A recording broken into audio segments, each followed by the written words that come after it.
Hello, my sweetie. Hello, hello, my very delicious strawberry. Um, how are you doing today? Is everything okay? Yeah. Okay, that's great. I'm very, very happy for you. I'm very, very happy. But I'm here for you today to make you even more relaxed and sleepy. Are you ready to get some tingles and to fall asleep? Okay. So then, let me read something for you. Okay? I have here my very, very favorite Kindle book. And let's pick something for you. I was wondering, what kind of books do you like? Something romantic and something very light before sleep, right? Okay, let me see.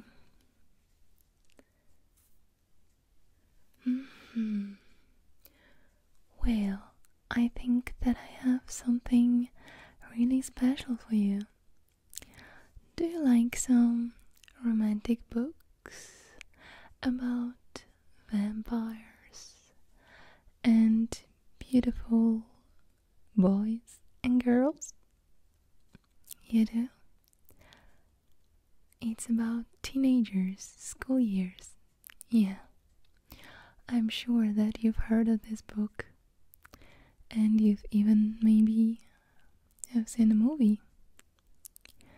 It is a Twilight. Yeah. I hope that you like this book, and today I will read a little bit for you. Okay? Okay then, let's start. Preface. I'd never given much thought to how I would die, though I'd had reason enough in the last few months. But even if I had, I would not have imagined it like this. I started without breathing across the long room into the dark eyes of the hunter, and he looked pleasantly back at me. Surely it was a good way to die in the place of someone else, someone I loved, noble even. That ought to count for something. I knew that if I'd never gone to Forks, I wouldn't be facing death now. But terrified as I was, I couldn't bring myself to regret the decision. When life offers you a dream so far beyond any of your expectations, it's not reasonable to grieve when it comes to an end. The hunter smiled in a friendly way as he sauntered forward to kill me. First sight. My mother drove me to the airport with the windows rolled down. It was 75 degrees in Phoenix, the sky a perfect cloudless blue. I was wearing my favorite shirt, sleeveless, white eyelet lace. I was wearing it as a farewell gesture. My carry-on item was a parka. In the Olympic Peninsula of northwest Washington state, a small town named Forks exists under a near constant cover of clouds. it rains on this inconsequential town more than any other place in the United States of America. It was from this town and its gloomy, omnipresent shade that my mother escaped with me when I was only a few months old. It was in this town that I had been compelled to spend a month every summer until I was 14. That was the year I finally put my foot down. These past 3 summers, my dad, Charlie, vacationed with me in California for 2 weeks instead. It was the Forks that I now exiled myself, an action that I took with great horror. I detested Forks. I loved Phoenix. I loved the sun and the blistering heat. I loved the vigorous, sprawling city. Bella, my mom said to me, the last of 1,000 times before I got on a plane, you don't have to do this. My mom looks like me, except with short hair and laugh lines. I felt a spasm of panic as I stared at her wide, childlike eyes. How could I leave my loving, erratic, harebrained mother to fend for herself? Of course she had a field now, so the bills would probably get paid. There would be food in the refrigerator, gas in her car, and someone to call when she got lost, but still. I want to go, I lied. I'd always been a bad liar, but I'd been saying this lie so frequently lately that it sounded almost convincing now. Tell Charlie I said hi. I will. I'll see you soon, she insisted. You can come home whenever you want. I'll come right back as soon as you need me. But I could see the sacrifice in her eyes behind the promise. Don't worry about me, I urged. It'll be great. I love you, Mom. She hugged me tightly for a minute, and then I got on the plane, and she was gone. It's a 4-hour flight from Phoenix to Seattle, another hour in a small plane up to Port Angeles, and then an hour drive back down to Forks. Flying doesn't bother me. The hour in the car with Charlie, though, I was a little worried about. Charlie had really been fairly nice about the whole thing. He seemed genuinely pleased that I was coming to live with him for the first time, with any degree of permanence. He'd already gotten me registered for high school and was going to help me get a car. But it was sure to be awkward with Charlie. Neither of us was what anyone would call verbose. Verbose?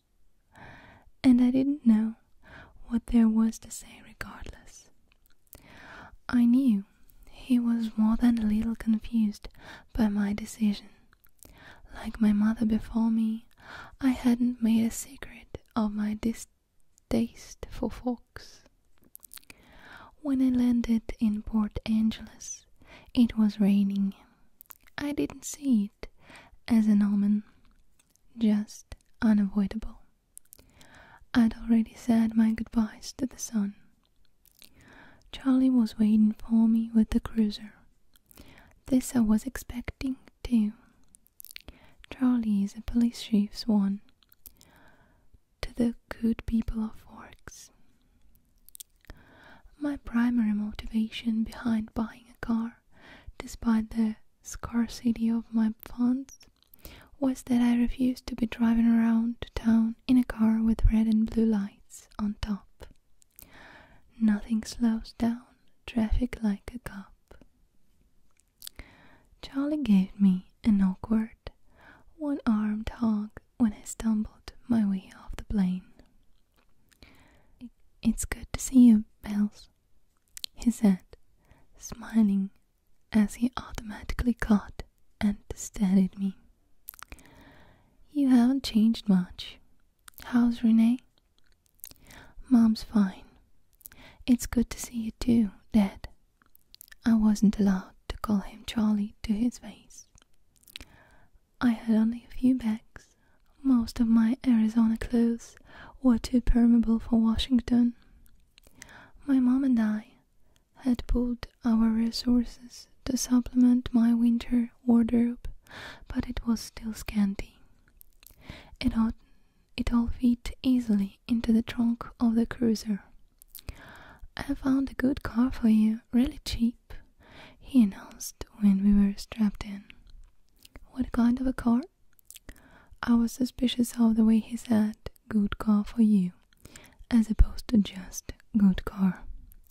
"Well, it's a truck actually, a Chevy." "Where did you find it?" "Do you remember Billy Black down at La Push?"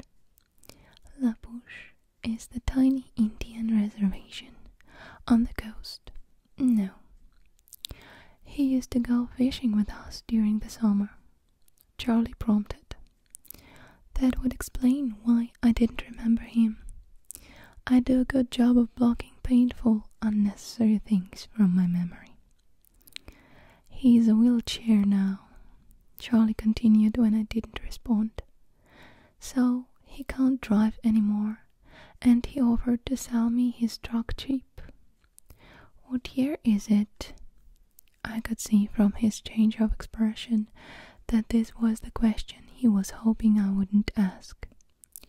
"Well, Billy's done a lot of work on the engine. It's only a few years old, really."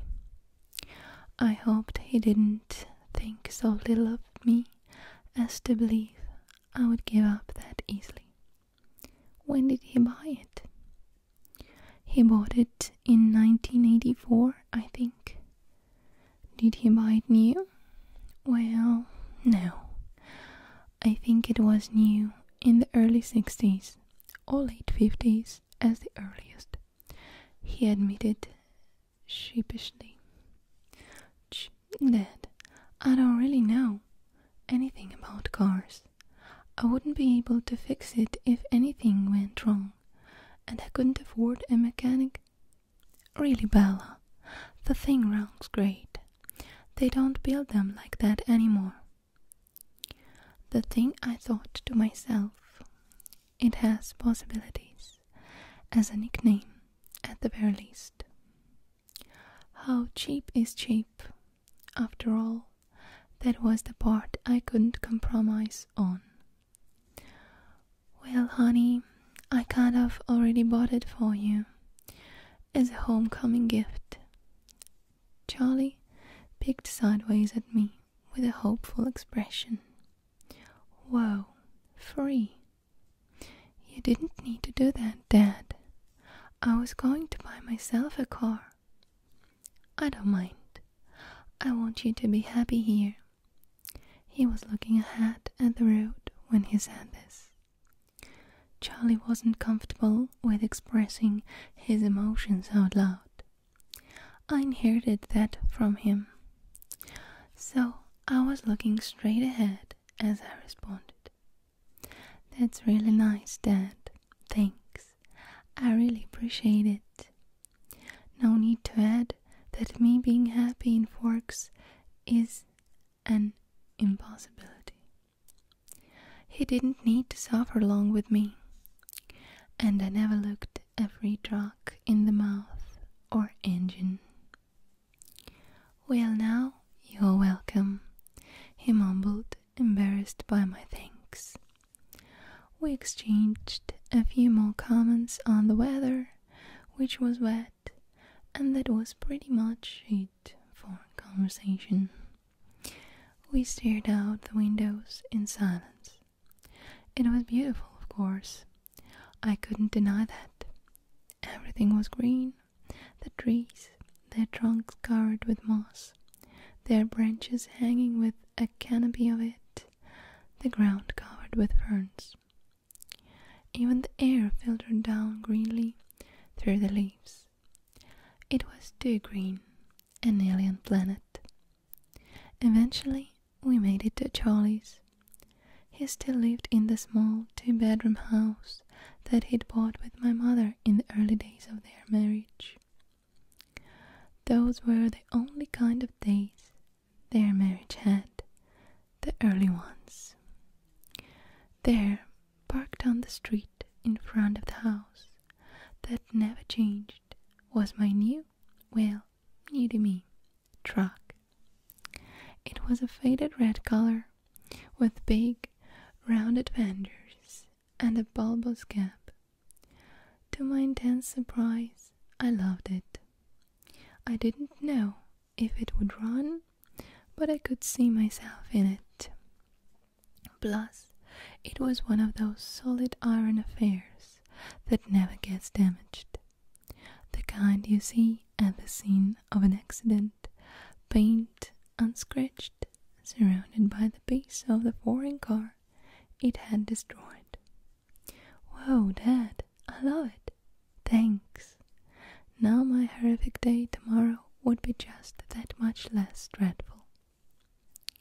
I wouldn't be faced with the choice of either walking 2 miles in the rain to school or accepting a ride in a Chief's cruiser.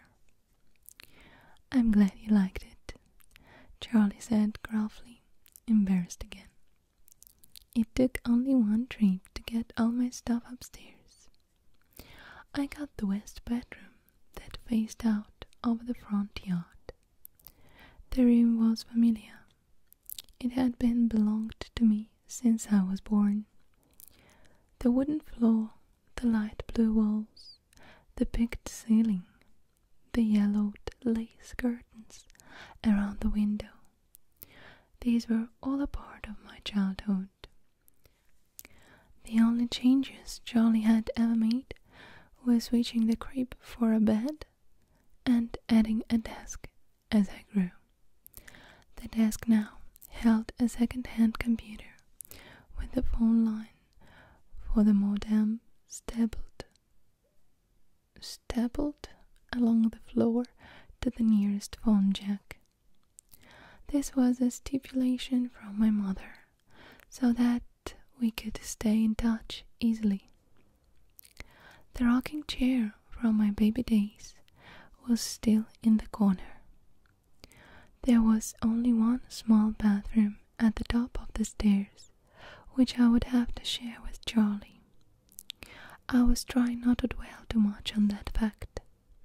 One of the best things about Charlie is he doesn't hover.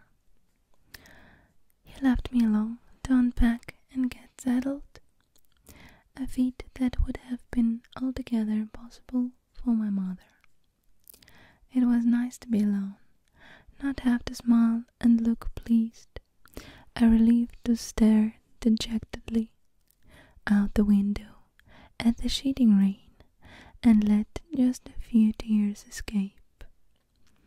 I wasn't in the mood to go on a real crying jack. I would save that for bedtime, when I would have to think about the coming morning. Fox High School had a frightening total of only 357, now 58, students. There were more than 700 people in my junior class along back home. All of the kids here had grown up together. Their grandparents had been toddlers together. I would be the new girl from the big city, a curiosity, a freak. Maybe if I looked like a girl from Phoenix should, I could work this to my advantage. But physically, I'd never fit in anywhere. I should be 10 shorty blonde, a volleyball player, or a cheerleader, perhaps. All the things that go with living in the Valley of the Sun. Well, the sun is officially down, but it is finally quiet outside and we can continue our reading. Alright, let's continue. Instead, I was ivory skinned without even the excuse of blue eyes and red hair, despite the constant sunshine. I had always been slender, but soft somehow. Obviously not an athlete. I didn't have the necessary hand-eye coordination to play sports without humiliating myself and harming both myself and anyone else who stood too close. When I finished putting my clothes in the old pine dresser, I took my bag of bathroom necessities and went to the communal bathroom to clean myself up after the day of travel. I looked at my face in the mirror as I brushed through my tangled damp hair. Maybe it was the light, but already I looked sallower, unhealthy. My skin could be pretty.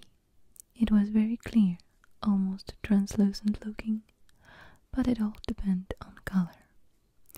I had no color here. Facing my pallid reflection in the mirror, I was forced to admit that I was lying to myself. It wasn't just physically that I'd never fit in, and if I couldn't find a niche in a school with 3,000 people, what were my chances here? I didn't relate well to people my age. Maybe the truth was that I didn't relate well to people, period. Even my mother, who I was closer to than anyone else on the planet, was never in harmony with me. Never on exactly the same page. Sometimes I wondered if I was seeing the same things through my eyes that the rest of the world was seeing through theirs. Maybe there was a glitch in my brain, but the cause didn't matter. All that mattered was the effect. And tomorrow would be just the beginning. I didn't sleep well that night, even after I was done crying. The constant whooshing of the rain, whoosh, whoosh, whoosh, whoosh, whoosh, and the wind across the roof wouldn't fade into the background. I pulled the faded old quilt over my head and later added the pillow too. But I couldn't fall asleep until after midnight, when the rain finally settled into a quieter drizzle. Thick fog was all I could see out of my window in the morning, and I could feel the claustrophobia creeping up on me. You could never see the sky here. It was like a cage. Breakfast with Charlie was a quiet event. He wished me good luck at school. I thanked him, knowing his hope was wasted. Good luck tended to avoid me. Charlie left first after the police station that was his wife and family.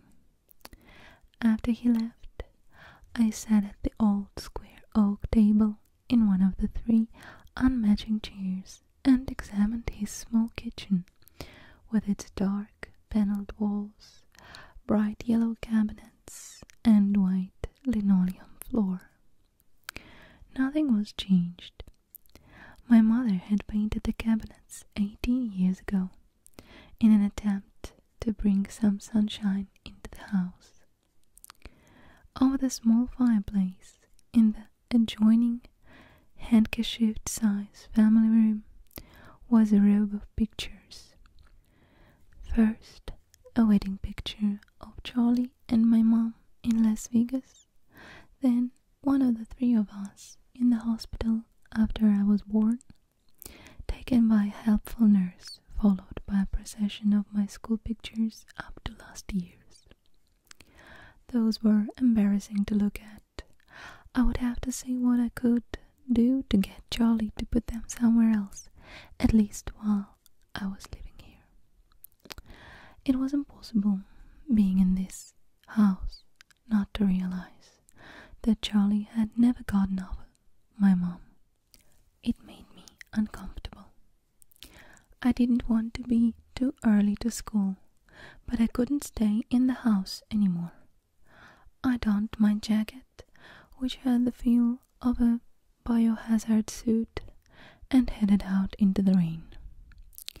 It was just drizzling still, not enough to soak me through immediately as I reached for the house key that was always hidden under the eaves by the door and locked up. The sloshing of my new waterproof boots was unnerving. I missed the normal crunch of gravel as I walked.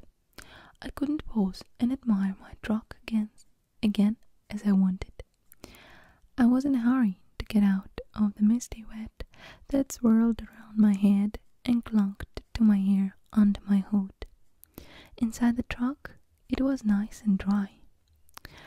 Either Billy or Charlie had obviously cleaned it up, but the tan upholstered seats still smelled faintly of tobacco, gasoline, and peppermint. The engine started quickly, to my relief, but loudly, roaring to life and then idling at top volume. Well, a truck this old was bound to have a flaw. The antique radio worked, a plus that I hadn't expected. Finding the school wasn't difficult, though I'd never been there before. The school was, like most other things, just off the highway. It was not obviously that it was a school, only the sign, which declared it to be the Forks High School, made me stop. It looked like a collection of matching houses, built with maroon-colored bricks. There were so many trees and shrubs I couldn't see its size at first. There was the feel of the institution, I wondered nostalgically. Where were the chain-link fences, the metal detectors? I parked in front of the first building, which had a small sign over the door reading front office. No one else was parked there, so I was sure it was off limits, but I decided I would get directions inside instead of circling around in the rain like an idiot. I stepped unwillingly out of the toasty truck cab and walked down a little stone path lined with dark hedges. I took a deep breath before opening the door. Inside, it was brightly lit and warmer than I'd hoped.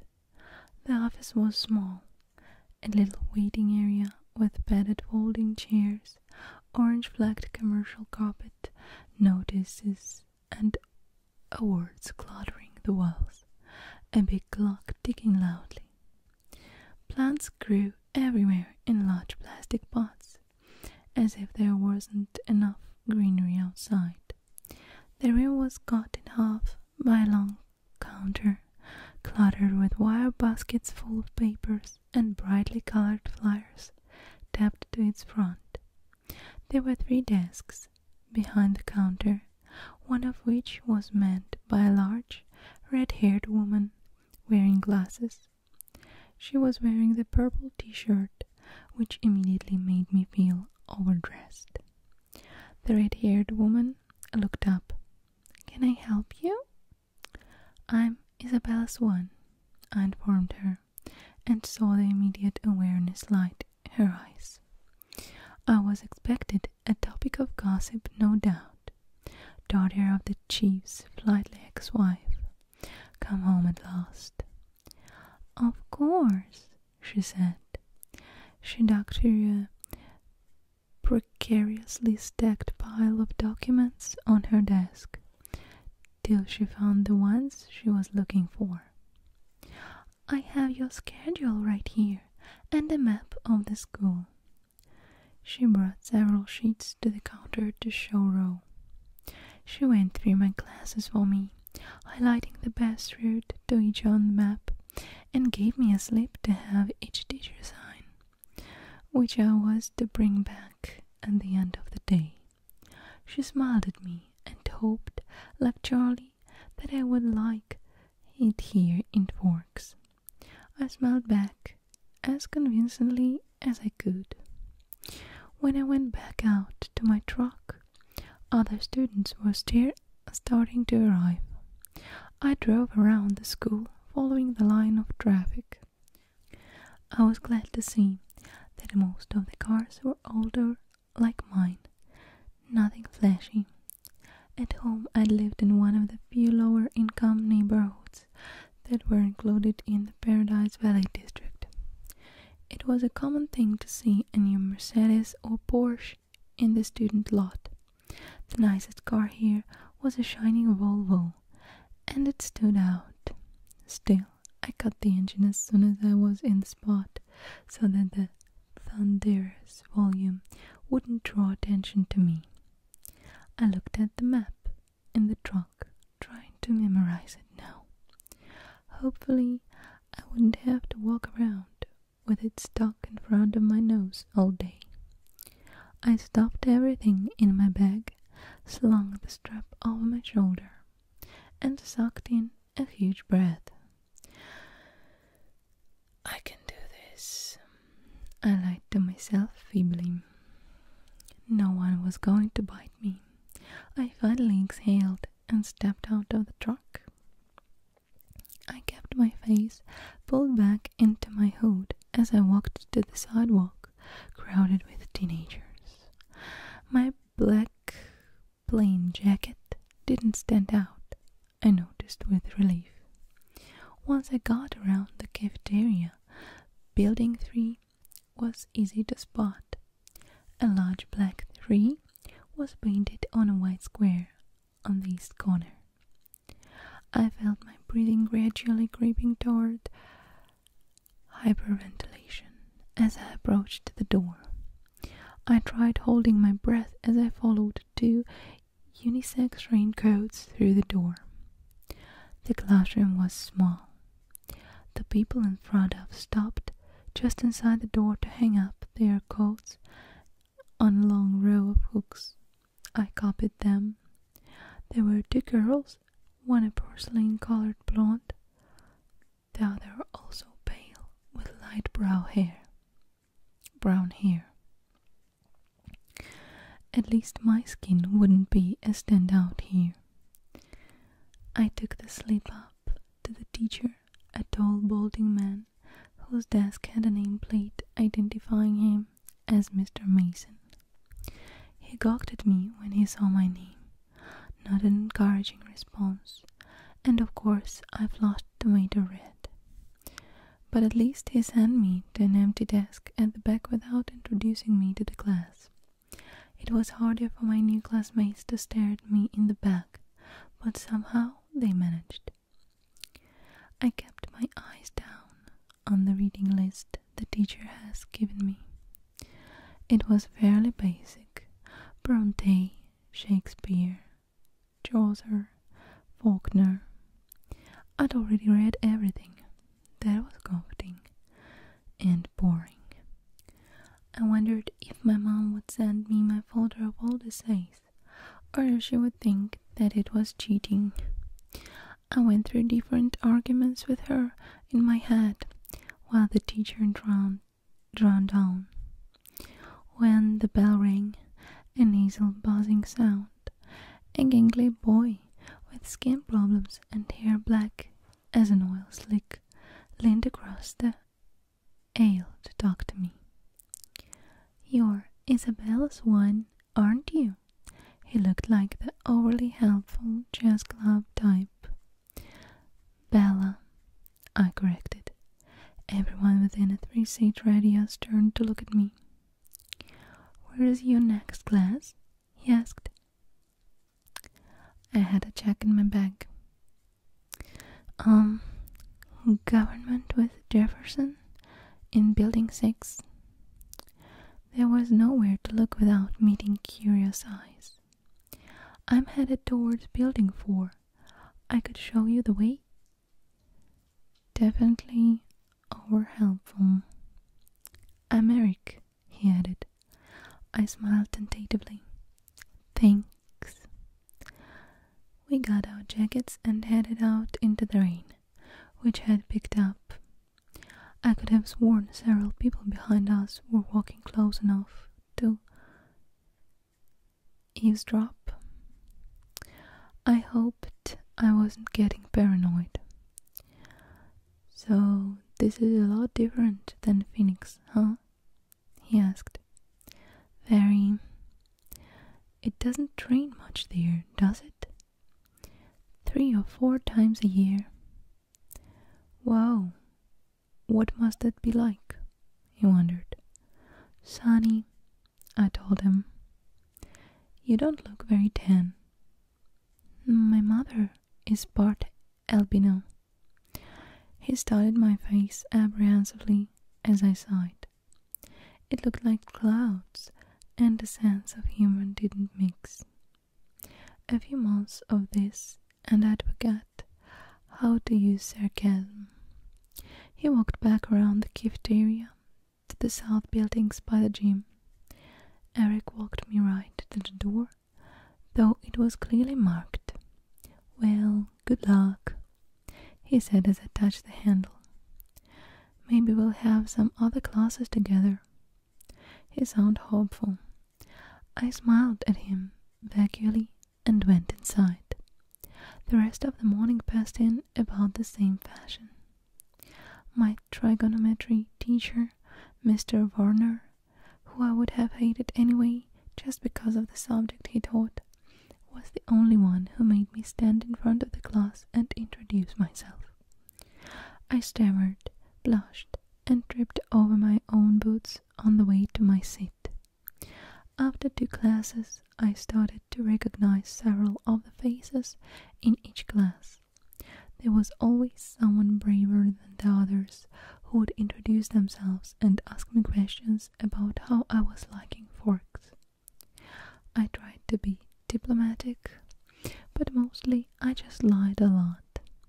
At least, I never needed the map. One girl sat next to me in both Trig and Spanish, and she walked with me to the cafeteria for lunch. She was tiny, several inches shorter than my 5 feet 4 inches, but her wildly curly dark hair made up a lot of the difference between our heights.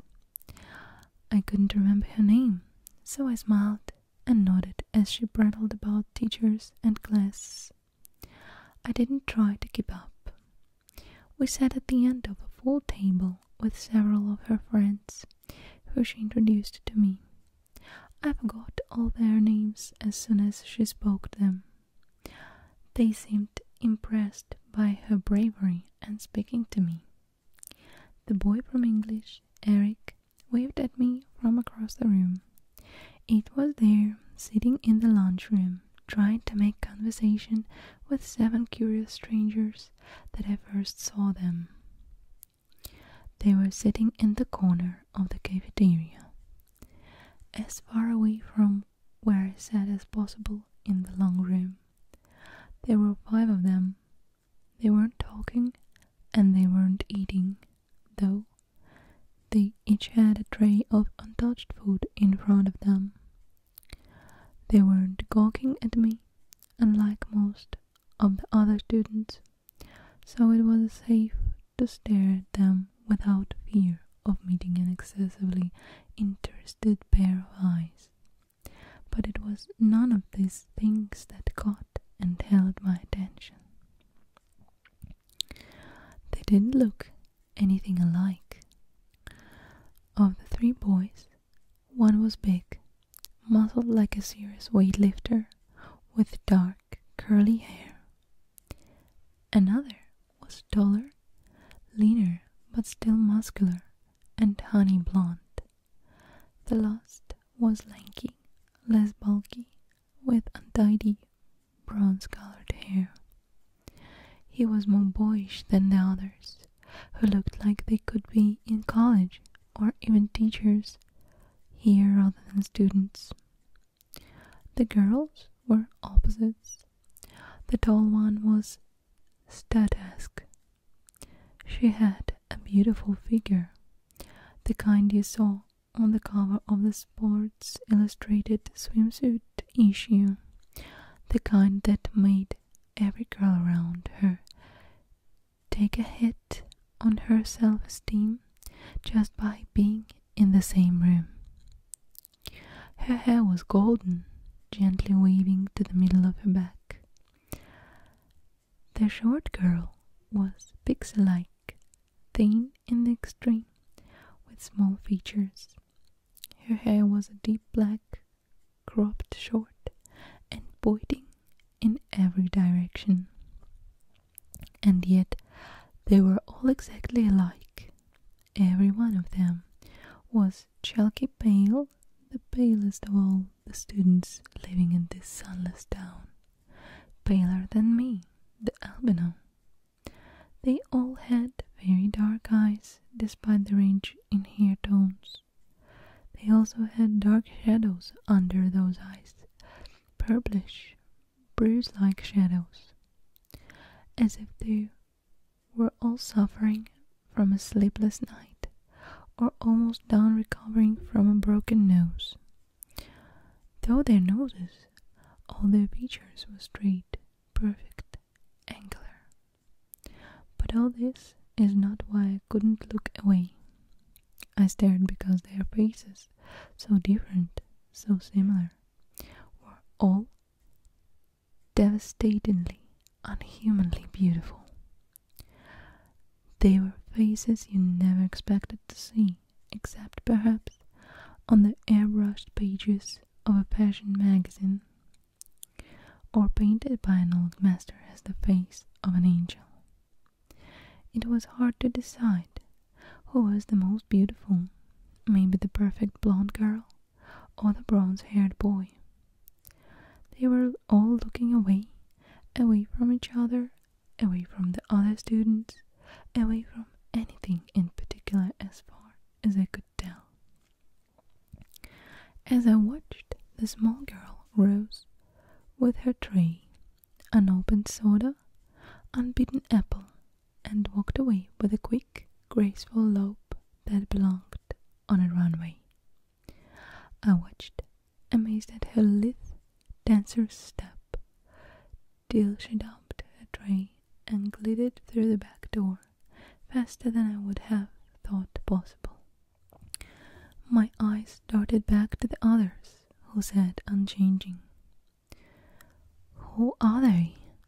I asked the girl from my Spanish class, whose name I'd forgotten. As she looked up to see who I meant, though already knowing probably from my tone, suddenly he looked at her, the thinner one, the boyish one, the youngest perhaps.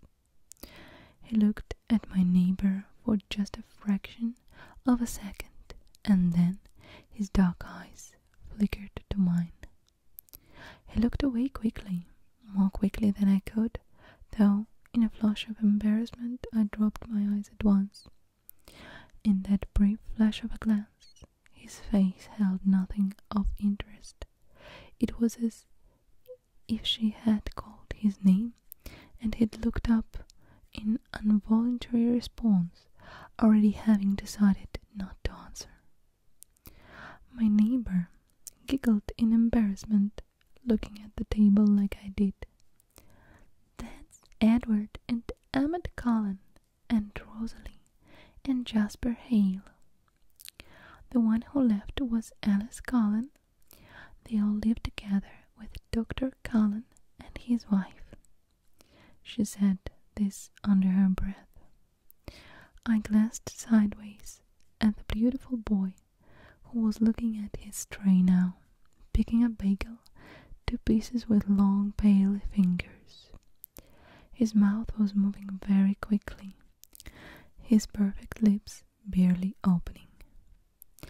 The other three still looked away, and yet I felt he was speaking quietly to them. Strange, unpopular names, I thought. The kinds of names grandparents had. But maybe that wasn't in vogue here. Small town names. I finally remembered that my neighbor was called Jessica, a perfectly common name. There were 2 girls named Jessica in my history class back home.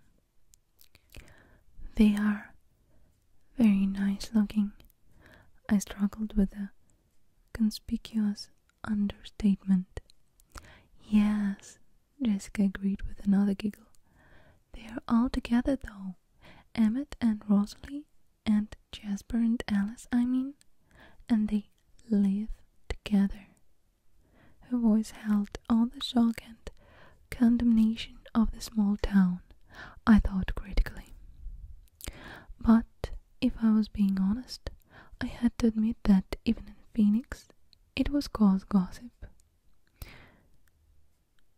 Which ones are the Collins? I asked. They don't look related. Oh, they are not. Dr. Cullen is really young, in his 20s or early 30s. They are all adopted. The Hales are brother and sister, twins, the Blondes, and their foster children. They look a little old for foster children. They are now. Jasper and Rosalie are both 18, but they've been with Mrs. Cullen since they were 8. She's their aunt or something like that. That's really kind of nice for them to take care of all those kids like that when they're so young and everything. I guess so, Jessica admitted reluctantly, and I got the impression that she didn't like the doctor and his wife for some reason. With the glances she was throwing at their adopted children, I would presume the reason was jealousy. I think that Mrs. Cullen can't have any kids though, she added, as if that lessened their kindness. Throughout all this conversation, my eyes flickered again and again to the table where the strange family sat. They continued to look at the walls and not eat. Have they always lived in Forks? I asked. Surely I would have noticed them on one of my summers here. No, she said in a voice that implied it should be obvious even to a new arrival like me. They had just moved down 2 years ago from somewhere in Alaska. I felt a surge of pity and relief. Pity because, as beautiful as they were outsiders, clearly not accepted. Relief that I wasn't the only newcomer here, and certainly not the most interesting by any standard. As I examined them, the youngest, one of the Collins, looked up and met my gaze, this time with evident curiosity in his expression. As I looked swiftly away, it seemed to me that his glance held some kind of unmet expectation. Which one is the boy with the reddish-brown hair? I asked. I picked at him from the corner of my eye, and he was still staring at me, but not gawking like the other students had today. He had a slightly frustrated expression. I looked down again. The Edward. He's gorgeous, of course, but don't waste your time. He doesn't date. Apparently none of the girls here are good-looking enough for him. She sniffed, a clear case of sour grapes. I wondered when he turned her down. I bit my lip to hide my smile. Then I glanced at him again. His face was turned away, but I thought his cheek appeared lifted, as if he was smiling too. After a few more minutes, the 4 of them left the table together. They all were noticeably graceful, even the big, browny one. It was unsettling to watch. The one named Edward didn't look at me again. I sat at the table with Jessica and her friends longer than I would have if I'd been sitting alone.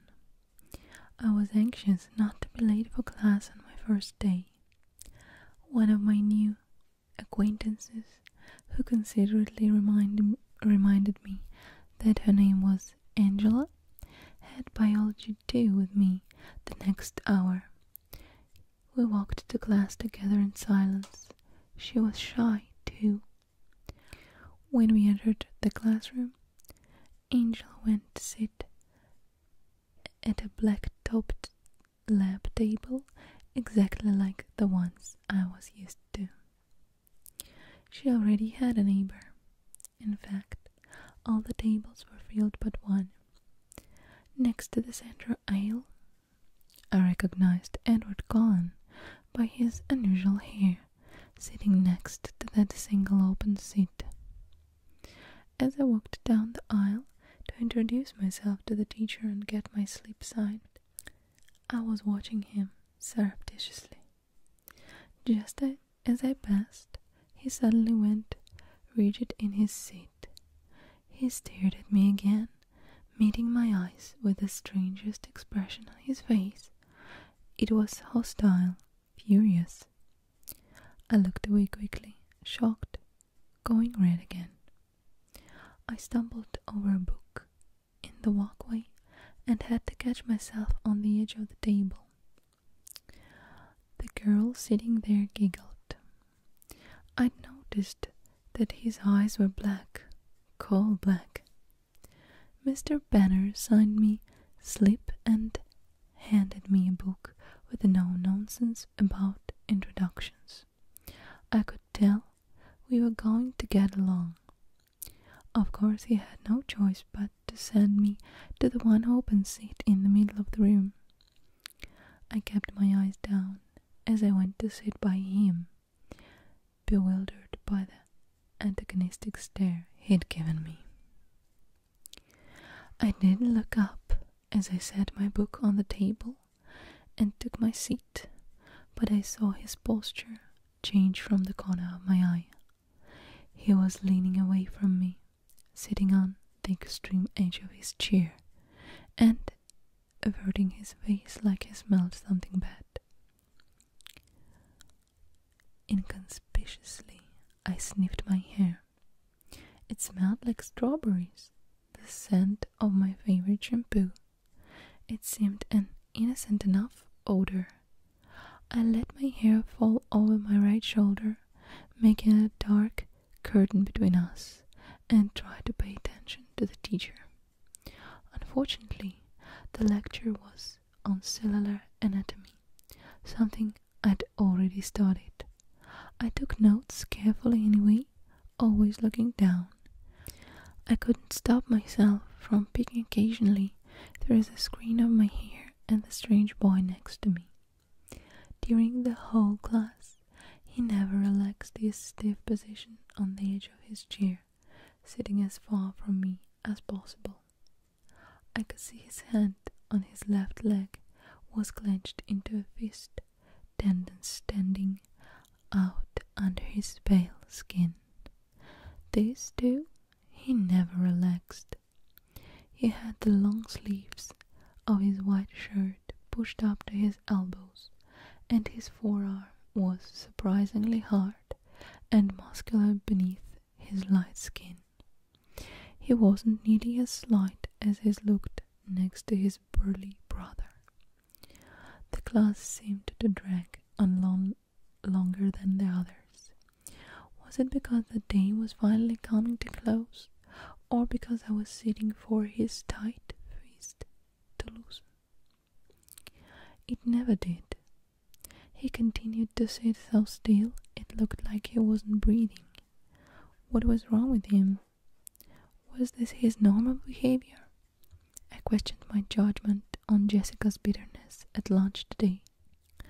Maybe she was not as resentful as I'd thought. It couldn't have anything to do with me. He didn't know me from Eve. I picked up at him one more time and regretted it. He was glaring down at me again, his black eyes full of revulsion. As I flinched away from him, shrinking against my chair, the phrase, "if looks could kill," suddenly ran through my mind. At that moment, the bell rang loudly, making me jump, and Edward Cullen was out of his seat. Fluidly he rose. He was much taller than I thought, his back to me, and he was out the door before anyone else was out of their seat. I sat frozen in my seat, staring blankly after him. He was so mean. It wasn't fair. I began gathering up my things slowly, trying to block the anger that filled me, for fear my eyes would tear up. For some reason, my temper was hardwired to my tear ducts. I usually cried when I was angry, a humiliating tendency. "Aren't you Isabel Swan?" a male voice asked. I looked up to see a cute, baby-faced boy, his pale blonde hair carefully gelled into orderly spikes, smiling at me in a friendly way. He obviously didn't think I smelled bad. "Bella," I corrected him with a smile. "I'm Mike." "Hi, Mike. Do you need any help finding your next class?" "I'm headed to the gym, actually. I think I can find it." "That's my next class too." He seemed thrilled, though it wasn't that big of a coincidence in a school this small. We walked to class together. He was a chatterer. He supplied most of the conversation, which made it easy for me. He had lived in California till he was 10, so he knew how I felt about the sun. It turned out he was in my English class also. He was the nicest person I'd met today.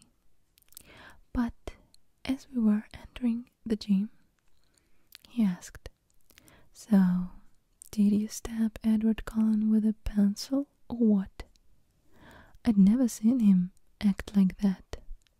I cringed. So I wasn't the only one who had noticed, and apparently that wasn't Edward Cullen's usual behavior. I decided to play dumb. "Was that the boy I sat next to in biology?" I asked artlessly.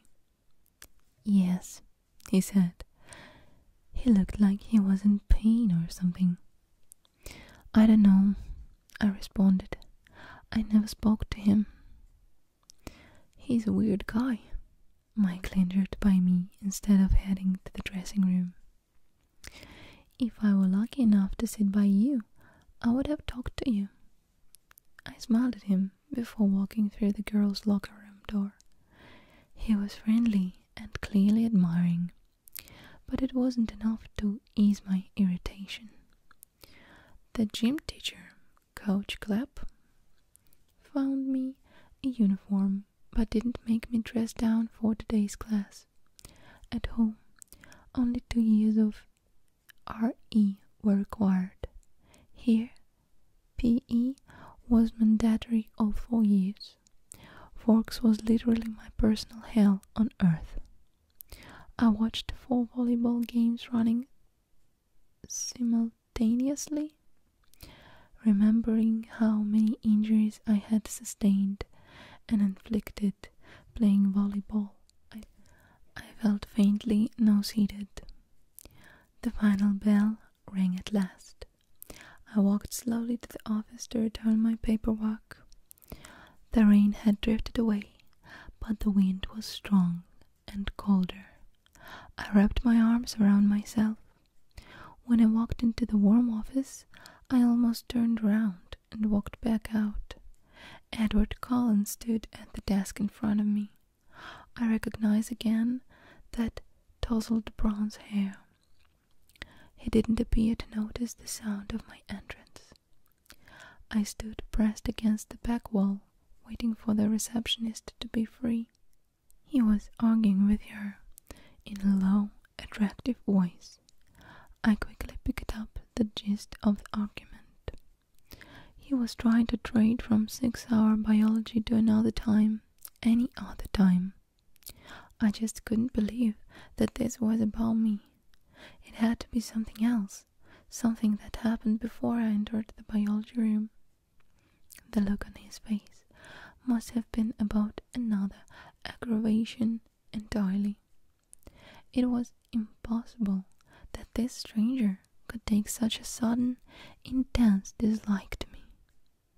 The door opened again, and the cold wind suddenly gusted through the room, rustling the papers on the desk, swirling my hair around my face.